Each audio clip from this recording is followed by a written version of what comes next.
Why are millionaires fleeing Maryland?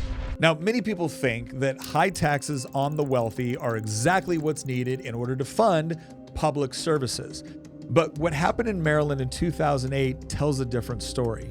You see, that year, Maryland introduced 4 new income tax brackets, with the highest topping out at 6.25% for incomes over $1 million.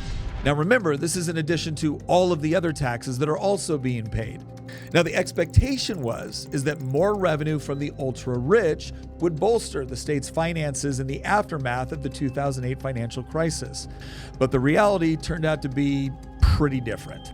Instead of rising revenue, tax returns actually plummeted, with a 30% drop in millionaire filers and a 22% drop in declared income. As many as 1 in 8 millionaires moved away right after the tax was passed. And to make matters even worse, when these rich residents fled Maryland, they didn't just take their tax revenues with them.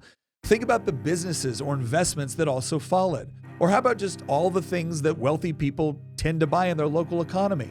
All of that extra revenue vanished almost overnight.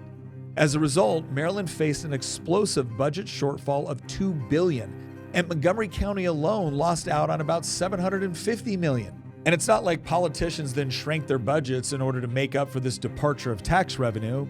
Because they had already paid a disproportionate amount of taxes, the loss of even a few of Maryland's ultra-wealthy meant that there was less money for schools, infrastructure, and public services that the entire state uses.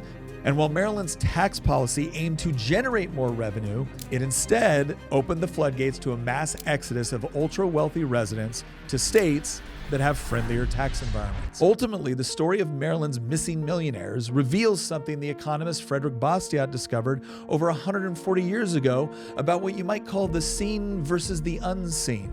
Maryland's policymakers focused on the seen, which was the expected revenue from higher taxes, but completely missed the unseen, and that was the mass exodus of wealth that left the entire state poorer as a result. Unfortunately, instead of learning from Maryland's mistake, about half the country seems to be doubling down. And it's no longer just millionaires who are voting with their feet. Because when you create a tax environment where you punish success and investment, you get less of it.